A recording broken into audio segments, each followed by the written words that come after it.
A special thank you to Cowan Brown and the BEMA team for inviting the Women's Bakery to be here again. Thank you very much. Today, I'd like to start by sharing a little bit about myself, why I feel connected to the Women's Bakery, and lay out our vision for the bakeries. So I'll start a bit about myself, my background. I joined the Women's Bakery in August 2021. I moved countries from Nairobi, Kenya, to go work in Kigali, Rwanda, with my young daughter. This has been one of the most fulfilling decisions in my life. I stand here before you, an empowered woman, a motivated woman, a woman on a mission to help create access to opportunities to more women. The Women's Bakery mission deeply resonates with me because my life is a testimony from such a mission. In my case, it was access to education. My standing here today, being who I am now, is a testimony that families and lives can be transformed by generous people. I would not be who I am today, here with you now, were it not to an access to opportunity. I come from a humble background, similar to, if not identical, to those of the women that I work with. I was born and raised in a slum called Kawangware. It is in Nairobi, Kenya. My father was from there, as were his parents, my paternal grandparents. To date, my paternal family is still based there. I'm the second born of 5 children. I grew up in a 2-roomed house, 2 rooms in the whole house. Toilets and bathroom were outside and communal. I had electricity in high school, and plumbing was much, much later. I've had 1 meal a day, dinner, because you can't go to bed hungry. Try it, literally, and see. Through a charity where generous people accorded me a sponsorship, I was able to access better education, where I got a scholarship to attend an affluent school, and I got a good foundation in education. Without this opportunity, my life would definitely have been stunted. I have witnessed this firsthand through my childhood friends, as well as family, cousins who did not get the same opportunity that I did. In my adult life, I have had this desire to always give back. And when I got the Women's Bakery, or when I found about the Women's Bakery, for me, this was it. This was the perfect opportunity where I could give back through my work, skills, and experience, while not sacrificing my personal and professional growth. It was the perfect scenario for me. So this is my testimony. I am an empowered woman. I am at the pinnacle of my career. I am earning more than my husband, witnessing not only my personal growth, but that of my other family members. My testimony is opportunity changed the course of my life and that of my child. This is the same impact that I see with the women that we work with, where the impact is just not to an individual, it's generational. I put myself through college by working full-time in a bakery. At first, it was just a job, but with time, my skills and interests led me to have a career in the baking industry, in sales, and later on, operations. So far, I've been working in the bakery industry in sales and operations for 18 years. Working for the Women's Bakery is different. It's meaningful. I see my mother, I see my aunties, I see my former neighbors in the women that I work with. To me, access to opportunity, I see access to opportunity as hope, giving the women and their family a fighting chance at life and to a better future. This is Suzanne. She is the epitome of an empowered woman at the Women's Bakery. Before the Women's Bakery, Suzanne and her children did not have a home. With employment and training, she now has a home and is determined to give her children an opportunity that she did not have, education. Her determination and efforts are paying because recently, one of Suzanne's sons was awarded a scholarship to higher education after he performed well in high school. Many of you in this room have supported the Women's Bakery. You have impacted women's lives and their families. You have helped to feed thousands of women, and you have helped to create access to nutritious bread to thousands more. Thank you. I would now like to tell you about my vision for the bakeries. When I started at the Women's Bakery, I had a singular goal: to bring the bakeries to sustainability. By this, I mean the bakeries being able to pay for their own cost. And with this happening, we would be able to replicate this model and expand it to other countries and other regions. The Women's Bakery has dipped in and out of profitability over the last years. And we had strong, tangible plans to emerge from this pandemic strong. But fast forward, in February this year, the war in Ukraine happened. And one of the first things that happened is wheat flour prices skyrocketed in East Africa. Wheat is our primary ingredient, but it's not the only ingredient that has gone up. All of our raw materials have gone up, as well as fuel. And these are still, this has been substantial, and they're still on the rise.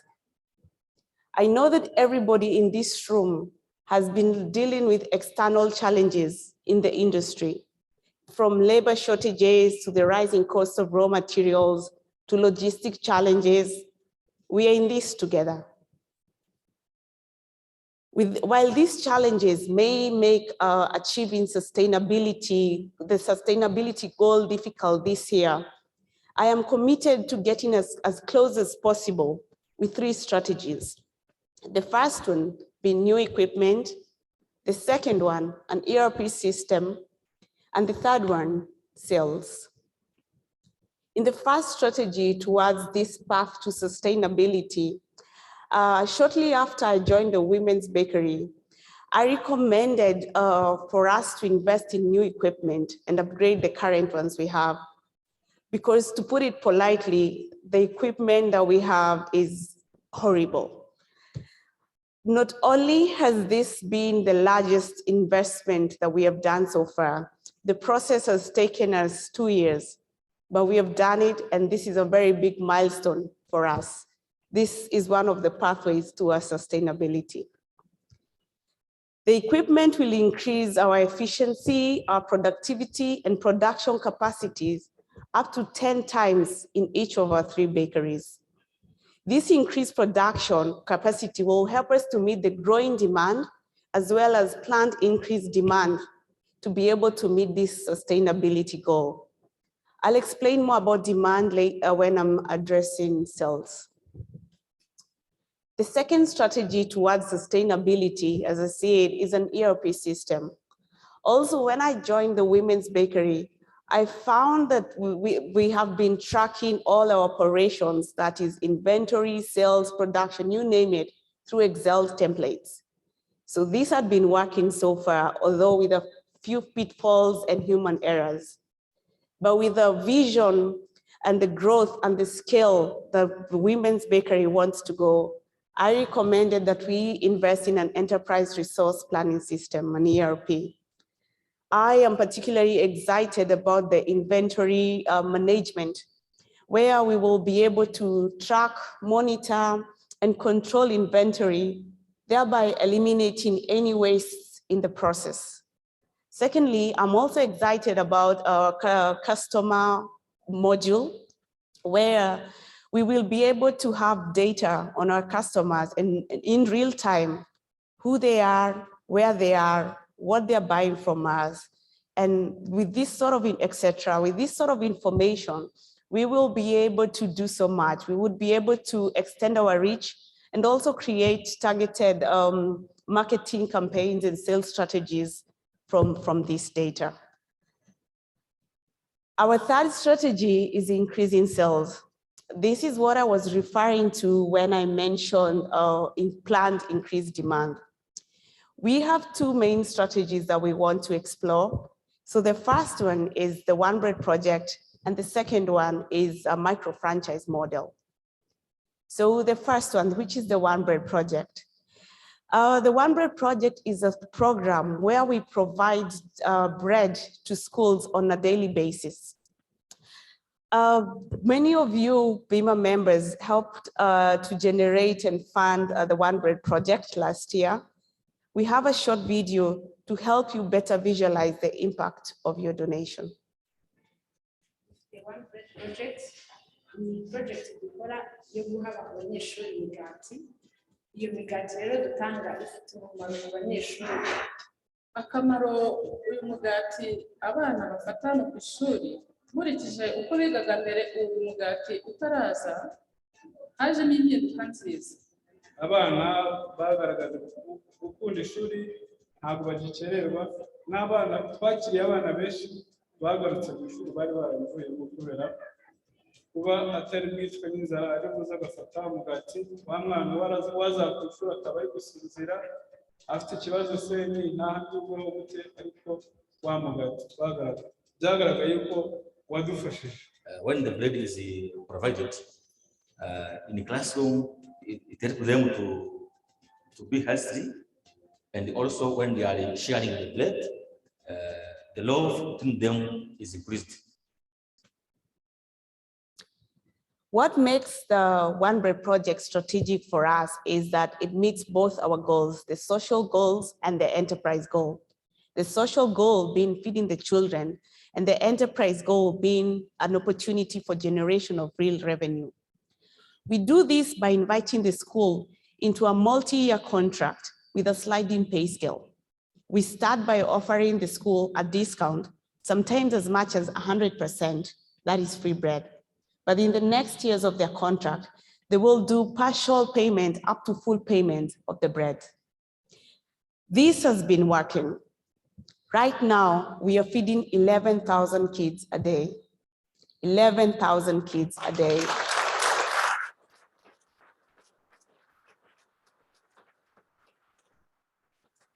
Thank you. You are the reason we have been able to expand this program.